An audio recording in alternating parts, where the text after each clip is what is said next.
Hot temperatures around the valley today. Expected to be just about as hot tomorrow. We're at 100 in McAllen, 97 in Weslaco, 102 in Rio Grande City, and 90s closer to the coast. It's pretty much hot out there and humid as well. The heat index, how hot it feels like it's about 105 to 110 or so over most of the valley, even 115 in Rio Grande City. So as I tell you, most days we're into the hottest time of the year. So when the heat index is up there in the afternoon, 105 to 115, you always want to exercise caution. You want to stay cool, stay hydrated.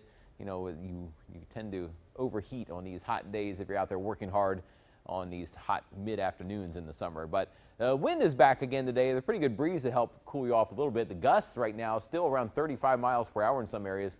Less wind in Rio Grande City, but gustier winds the farther you get toward the coast. A gust of 35 in Brownsville at the top of the hour and 33 in Port Isabel. Now the wind speeds too on Future Track, you see by this evening, still at sunset, still fairly breezy, and the winds gradually decrease later in the evening, but may not really drop off until briefly right around sunrise. But I think with enough wind still stirring things up tonight, temperatures late tonight may still not get below 80 in some areas of the valley, at least maybe like 79 or so.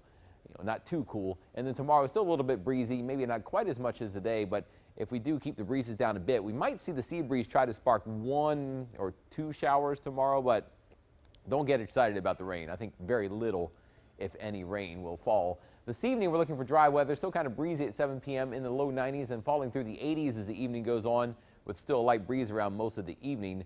Now, you look at the satellite radar across most of South Texas, and it's pretty sunny out there today and hot, of course.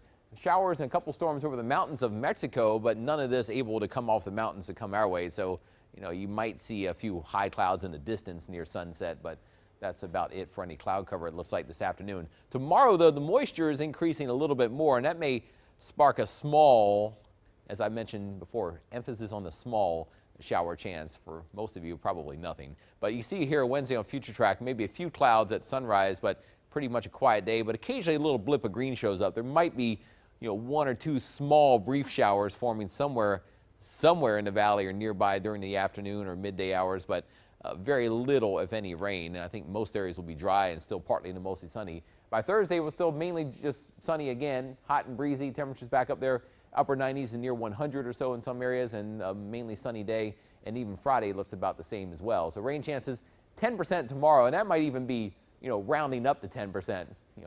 Might be like 6%.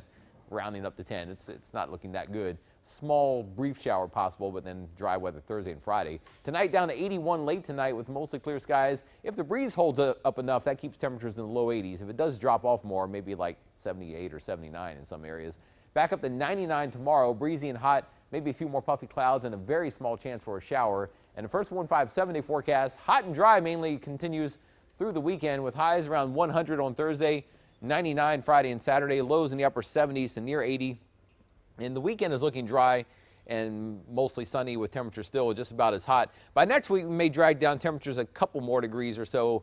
Could see a few more puffy clouds around at times and slim chances for a sea breeze shower by Monday and Tuesday. Of course, Monday is the eclipse day, so you want to be at least clear, so, sort of around the midday hours to see that. But for most of you, no rain most of the next 7 days. And we have cool eclipse coverage coming up, don't we? Oh, we do. Tim Smith is hitting the road for that. He's got the best assignment. Woohoo. Yeah. All right. Thanks so much, Alan.